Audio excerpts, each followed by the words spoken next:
سلام. امروز توی این آموزش میخوام بهتون یاد بدم چطور بتونیم یک کانال رو روی یوتیوب راه اندازی بکنیم و میخوام کل فرآیندش از 0 تا 100 توضیح بدم.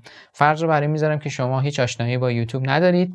امروز تصمیم گرفتید یک کانال داشته باشید و اولین ویدیوتون رو بتونید به یوتیوب آپلود بکنید. اینکه کجا چه تنظیماتی باید انجام بدید و هر کدوم از گزینه‌هایی که توی یوتیوب استودیو هست چه استفاده‌ای داره، سعی میکنم خیلی مختصر مفید و سریع براتون کامل توضیح بدم.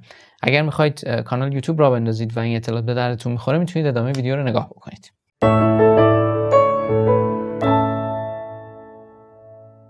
امیر عباس هستم و این کانال اسکیل وید. من به شکل هفتگی ویدیوهای در مورد موضوعات فنی و غیر فنی منتشر میکنم که این یکی از ویدیوهای غیر فنی در مورد فعالیت روی یوتیوب هست. اگر از این سبک ویدیو خوشتون میاد فقط کافیه سابسکرایب بکنید. اگه علامت زنگ رو هم بزنید به محض که ویدیو جدیدی منتشر بشه نوتیفیکیشن دریافت میکنید. میتونید تشریف بیارید ویدیو جدید من رو ببینید. خب حالا بریم سراغ ساخت یه ایمیل توی سرویس جیمیل و بعد از اون راه اندازی یک کانال یوتیوب. بریم این کار رو داخل مرورگر انجام بدیم. اجازه بدید من وارد سایت جیمیل بشم.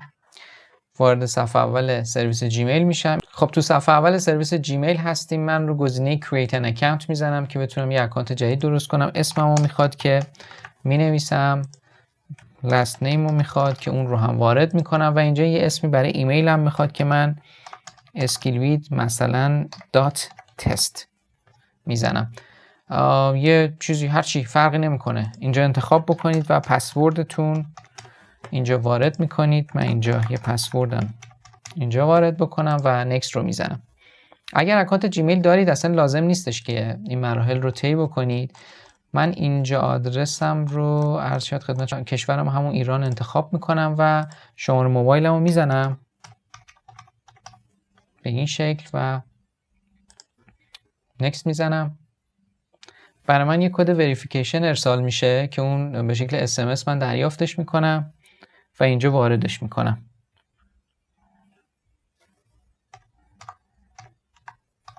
به این شکل و گزینه وریفای رو میزنم. خب الان این قسمتش انجام شد. این آپشناله، میتونید اگه دلتون نمیخواد شماره موبایلتون از اینجا بردارید. ریکاوری ایمیل هم آپشناله. سال تولد، حالا هر چیزی که دوست دارید میزنید. مثلا میزنم اول مثلا ژانویه 1982. جنسیت هم میل و گزینه نکست رو میزنم. اینجا این privacy and termsش هست که این تیکا رو میزنم و create an account رو میزنم، confirm رو میزنم. اینجا یه اکانت جیمیل به اسم من ساخته میشه. حالا وارد محیط جیمیل میشه، داره لود میکنه جیمیل و البته ما با محیط خود جیمیل کاری نداریم و بعد از اینکه این کار انجام شد و اومد اینجا من میتونم مثلا این تب رو ببندم. اگر ایمیل داشتید که این مرحله اول اصلا نیازی ندارید انجام بدید. اگر روی جیمیل، ایمیل اگر توی یاهو جای دیگه دارید که نه، حتما باید توی سرویس گوگل باشه، توی جیمیل باشه. اگر نداشتید که خب اینجوری میسازید. اگر هم داشتید که از اینجا به بعدش رو دنبال میکنید.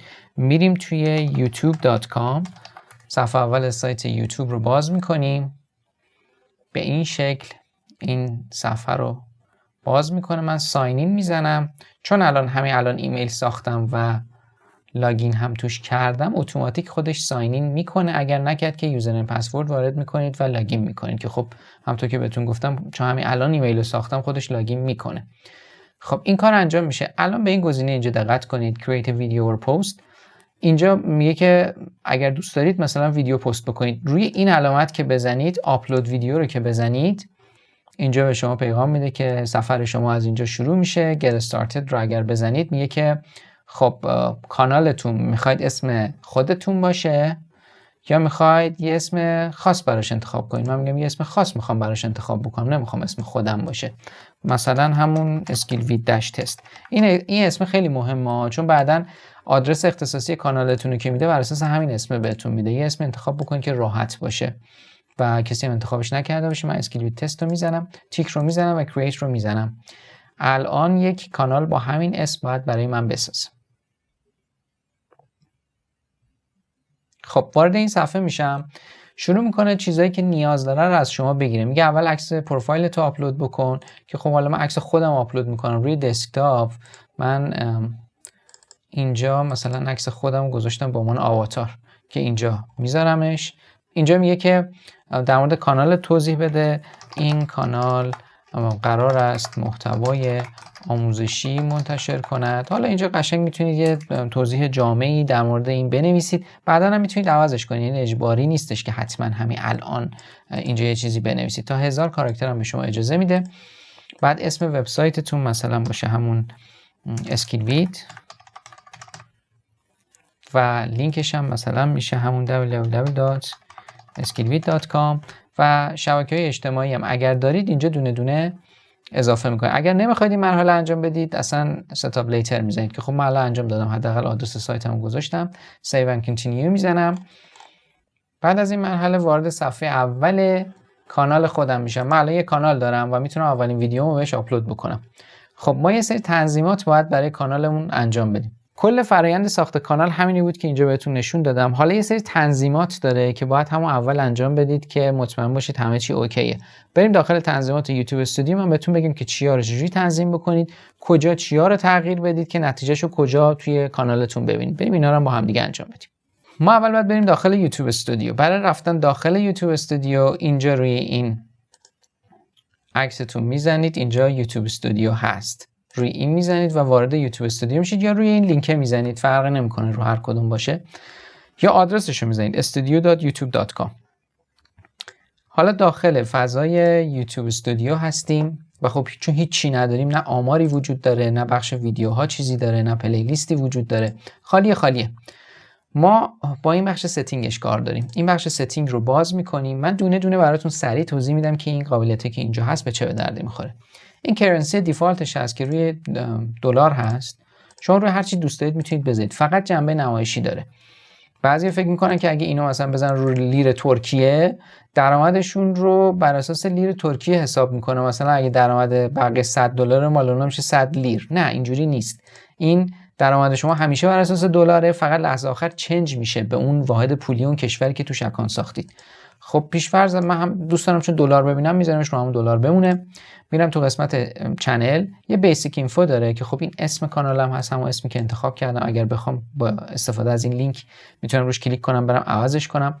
اینجا یه لیستی از کیورد هایی میتونید وارد بکنید در مورد موضوع اون کانال. مثلا من بزنم آموزش طراحی و بعدا مثلا بزنم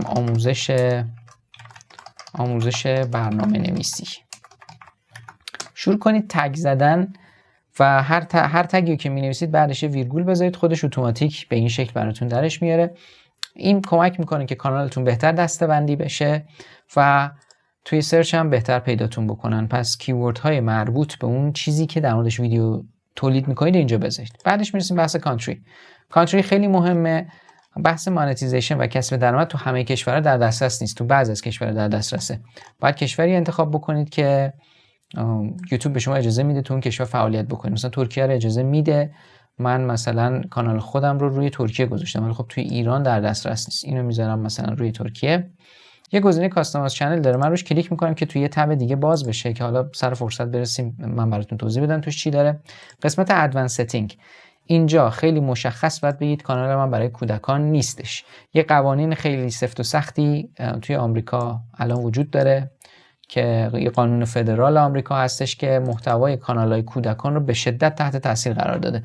اگر شما اینو بزنید یس، روی ویدیوتون نمیتونید تبلیغ نمایش بدید و مشکلات خیلی زیادی براتون به وجود میاد. اگر میزنید نو هم ویدیو در مورد کودکان نباید داشته باشید. حالا در مورد این بعدا یه ویدیو ضبط میکنم توضیح بدم که اصلا این کوپا چی هست. این رو روی نو میذاریم. اینجا به شما میگه که دوست دارید کنار کانالتون بگه چقدر سابسکرایبر تا الان گرفتید یا نه. اگه این تیک رو بردارید تعداد سابسکرایبراتون رو به بقیه نشون نمیده. ولی اگه تیک بزنید مثل مال من الان مثلا به شما میگه که من 4000 خورده‌ای مثلا سابسکرایبر دارم. و این گزینه آخر در مورد ادورتایزمنتس نوشته disable interest based ads. این اصلا تیک نزنید. اگه تیک بزنید درآمد کانالتون به طرز وحشتناکی کاهش پیدا میکنه. این حتما تیک نخورده باشه که به شکل پیش‌فرضم نخورده. قسمت برندینگ، ببینید من الان کانال خودم رو باز میکنم براتون، youtube.com skillvit و یکی از ویدیوها رو مثلا روش کلیک میکنم که شما یه چیزی رو ببینید. اینجا سلام، دقیقاً 14.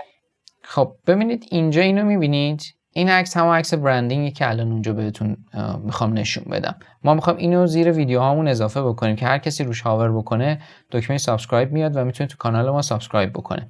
پس این چجوری میتونیم اینو اضافه بکنیم؟ همینجا که الان داشتم براتون میگفتم تو قسمت چنل و برندینگ اینجا یه گزینه‌ای هست بهتونم میگه عکستون حداقل باید 150 در 150 پیکسل باشه، از 1 مگابایت هم بیشتر نباشه. من میزنم choose image و اینجا عکسم گذاشتم دقیقاً 150 در 150 پیکسل، میذارم اینجا سیو رو میزنم.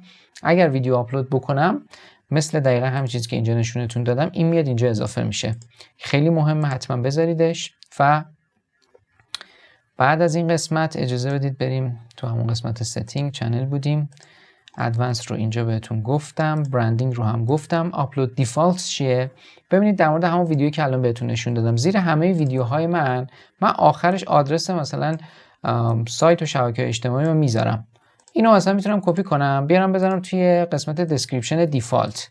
شما هر ویدیویی آپلود بکنید به شکل پیش‌فرض همیشه توی دسکریپشنش این رو میذاره، به خاطر اینکه هی تکرار نکنید، شما هی دور برید از جایی کپی پیست کنید. خودتون میتونید اینجا همیشه داشته باشیدش، به شکل دیفالت زیر همه ویدیوهاتون اضافه میشه. ویزیبیلیتی ویدیوهاتون رو میتونید یا پابلیک بذارید یا پرایوت بذارید که هیچ کس نمیتونه ببینه، یا آن لیستد بذارید به شکل پیش‌فرض، یعنی موقعی که ویدیو رو گذاشتید استیت اولیه‌اش یکی از ایناست که انتخاب میکنید، پیش‌فرضش پابلیک است. اگه آن لیستد بذارید ویدیو شما پابلیک هست ولی فقط کسایی که لینک اون ویدیو رو داشته باشن میتونن ببیننش، نه تو سرچ میاد نه توی پلی لیست های شما، که خب من همون پابلیک میذارم. و تگ های پیش‌فرضی که روی همه ویدیوهاتون میذارید، مثلا اسم خودتون یا اسم کانالتون همیشه جزو تگ هایی است که برای همه ویدیوها میذارید، میتونید اینجا اضافهش کنید. اینا چیزای دیفالت دیگه. و قسمت ادوانس ستینگش هم که بریم، اینجا مثلا کانال من چون آموزشی هست ادویکیشن رو انتخاب میکنم، شما به هر کدوم اینا که میخوره انتخاب بکنید. و زبانش رو هم من چون خب زبان کانالم فارسی هست، من اینجا گزینه پرژن رو انتخاب میکنم، منتها پرژن ایران نه، پرژن جنرال استفاده میکنم که یعنی همه فارس زبان ها بتونن استفاده بکنن. این قسمت کامنت رو هم پیشنهاد میکنم بذارید روی این hold potentially inappropriate comment for review. کامنت هایی که مشکل دارن رو نگه میداره که شما بگید که این کامنت رو تایید میخواید بکنید یا نه. خب اینم از اینجا. بریم قسمت کامیونیتی تبع آخرش. قسمت کامیونیتی اینجا میتونید یه سری رو به عنوان مدیر، کاربر رو به عنوان مدیر تعریف بکنید که تو کامنت ها بهتون کمک بکنن. این یوزرهایی که اینجا وارد میکنید به محضی که کامنت میذارن کامنتشون اپروو شده هست، احتیاج به ریویو نداره. اینا اسپمرها، کسایی که میان کامنت های چرت و پرت براتون میذارن میتونید تو این لیست اضافه بکنید، یا تو این لیست اومدن میتونید حذفشون کنید، حالا از جاهای دیگه اضافه میشن. و یه سری کلماتی که دوست ندارید بقیه توی کامنت ها استفاده کنن میتونید اینجا بذارید با کاما، مثلا کلمه‌های فحاشی و اینجور چیزا رو میتونید اینجا اضافه کنید که کسی تو کامنت ها نذاره. و بلاک لینکس رو اگر بزنید کسی برای شما کامنت بذاره که کامنتش حاوی لینک باشه، اون کامنت رو پابلش نمیکنه تا خودتون اجازه پابلش بهش بدید. و با بقیه چیزاش هم که کاری نداریم. این شد این قسمت. این رو میبندیم. خب این قسمت تنظیمات بود و چند تا تب هم باز کردیم که حالا توی هر کدوم اونام یه چیزی سوم هم برای شما توضیح میدم. خب این قسمت کاستمایز چنل بود، همون لینکی که اینجا داشتیم تو ستینگ، اینجا توی قسمت چنل کاستمایز چنل. این دقیقاً همون چیزی که اینجا میاد. اینجا اگه بزنید میتونید چنل آرتتون رو آپلود بکنید و عکسی که بالای کانال شما میاد روی این بزنید میتونید عکستون رو آپلود بکنید. سایز عکس هم اینجا بهتون میگه که به چه سایزی باید باشه، گفته 2560 تا 1440. این گزینه قلم رو میبینید اینجا، اگر بزنید ادیت لینکس رو بزنید میتونید لینک سایتتون، شبکه‌های اجتماعیتون، هر چیزی که دوست دارید رو اینجا اضافه بکنید. اینا کجا نمایش داده میشه؟ میاد روی کاورتون بالای این گوشه نمایش داده میشه. خب اینو همیشه حواستون باشه. من اگر دقت بکنید توی صفحه اصلی کانالم یه سری کانال دیگر رو معرفی کردم که مال دوستان خیلی نزدیکم هست. به این شکل شما میتونید یه سری کانال رو بیارید تو قسمت فیچر چنلز اینجا بزنید و اسم کانالشون رو و لینکشون رو اینجا وارد بکنید که بیان این گوشه لیست بشن. خب این برای کاستمایز چنل بود که شما بتونید عکستون رو، کاورتون رو و لینکاتون رو درست بکنید. تو قسمت about هم اگر برید میتونید توضیحات بخش aboutتون رو اینجا ادیت بکنید، متن بنویسید و حالا چیزای دیگه که میخواید رو اینجا اضافه بکنید. این از اینجا. باز برگردیم به بخش ستینگ. من اینجا این رو براتون توضیح دادم. اینجا یه گزینه ادوانس چنل ستینگ هست که اگه روش بزنم این صفحه باز میشه. همش رو جای دیگه هم داشتیم، هیچ چیز جدیدی براتون نداره. فقط اگر کد گوگل آنالیتیک دارید میتونید این زیر تو این صفحه اضافه بکنید که آمار دقیق تری بهتون بده، که خب چون چیز تخصصی هست هر کسی استفاده نمیکنه، من اینجا زیاد در موردش توضیح نمیدم. با این صفحه ما کاری نداریم، اجازه بدید اون صفحه دیگه هم ببندم، من دونه دونه روی همین براتون توضیح بدم. استیتس اند فیچرز این رو باز میکنیم.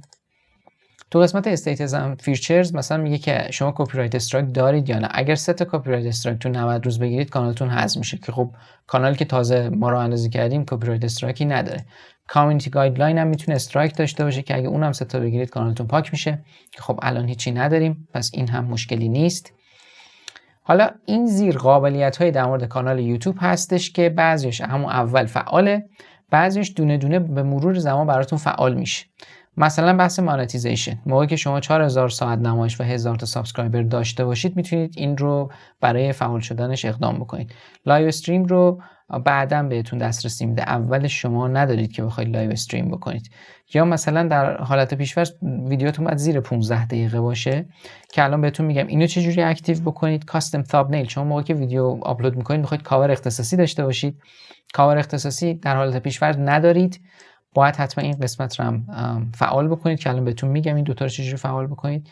اکسترنال انوتیشن مال موقعی است که کانال شما مانتایز شده باشه. سوپر چت رو فقط تو بعضی از کشورها میده. کاستم یو آر ال رو زمانی به شما میده که 100 تا سابسکرایبر اول رو گرفته باشید، بعد میتونید اکتیوش کنید. چنل ممبرشیپ برای کسانی که بالای 10000 تا سابسکرایبر دارن بعداً براشون فعال میشه.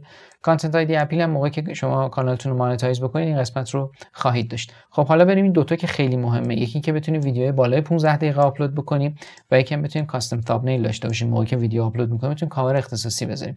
اینجا رو ببینید زیر اسم کانالم یه گزینه وریفای هست، روی این میزنم به من میگه که کشورتو انتخاب بکن. من مثلا کشورمو همون ایران انتخاب بکنم، اجازه بدید من ایران بزنم و بهش میگم که یه تکست مسیج بر من بفرست. میگه که شماره موبایلت چنده، من میگم که به این شکل شماره‌مو وارد میکنم و سابمیت رو میزنم. الان یک شماره برای من SMS میشه که من اون شماره رو اگر اینجا وارد بکنم کانالم وریفای میشه. اجازه بدید من چک بکنم شماره رو. 201. خب سابمیت رو که بزنم خب میگه کانال شما وریفاید شد. اگر الان من دکمه کانتینیو رو بزنم ببینید هم کاستم تامبنیل هم ثبت شد اینیبله و هم لانگر ویدیو هم ثبت شده، یعنی هم میتونم ویدیوی بالای 15 دقیقه آپلود بکنم و هم میتونم تامبنیل اختصاصی داشته باشم. این هم شد در مورد این صفحه. میگم با بقیه‌اش فعلا کاری نداریم. این تنظیمات اینجا بود و اینجا فقط یه گزینه دیگه مونده که اونم یوتیوب اکانت هست که اگه بزنید میرید داخل این صفحه. این صفحه یه سری امکانات به شما میده که یه سری کارا میتونید اینجا انجام بدید. مثلا میتونید به کانالتون منیجر اضافه بکنید، پاک بکنید، که حالا اینا چیزای تخصصی است، قسمت ادوانسه که دیگه وارد جزئیات ریزش نمیشیم. شما فعلا به این قضیه احتیاجی ندارید. الان کانال شما و تنظیماتش اوکی هست و میتونید شروع کنید ویدیو آپلود کردن. من اینو میبندم، این رو هم میبندم. الان کانال شما همه چیش اوکیه. ویدیو میخواید آپلود کنید یا روی این دکمه بزنید یا روی این دکمه بزنید، قسمت آپلود ویدیو رو میزنید و ویدیوتون رو درگ اند دراپ میندازید روی این، یا سلکت فایل رو میزنید و از کامپیوترتون یه فایل ویدیویی انتخاب میکنید و دکمه آپلود رو میزنید و ویدیوتون آپلود میشه. این بحث آپلود کردن ویدیو و تگ هایی که باید بزنید، چجوری تایتل انتخاب بکنید، چجوری دسکریپشن بنویسید، این خودش مبحثیه که خودش ویدیوی سوا میخواد. یه ویدیویی که میتونه مثل همین ویدیویی خود ویدیو بلندی بشه. براتون توضیح میدم توی ویدیو دیگه که چجوری تگ بزنید، چجوری دسکریپشن بنویسید و چجوری تایتلتون رو انتخاب بکنید که شانس دیده شدن ویدیوتون یه مقدار بالاتر بره. خب این کل پروسه درست کردن یک کانال بود. یه خورده طولانی شد ولی خب من دیگه 0 تا 100 رو گفتم که دقیقاً بدونید هر قابلیتی که توی یوتیوب استودیو هست چه کاری برای شما انجام میده. این کمک میکنه که خیلی سریع بتونید کانالتون رو راه بندازید و بتونید روش ویدیو آپلود بکنید. خب اینم ویدیو آموزشی یوتیوب این هفتهمون بود. اگه از این سبک ویدیو خوشتون میاد میتونید سابسکرایب بکنید. اگه علامت زنگ رو هم بزنید به محض که ویدیویی از طرف من منتشر بشه میتونید تشریف بیارید و اون ویدیو رو ببینید. منتظر ویدیوی بعدی من باشید. فعلا خدا نگهدار.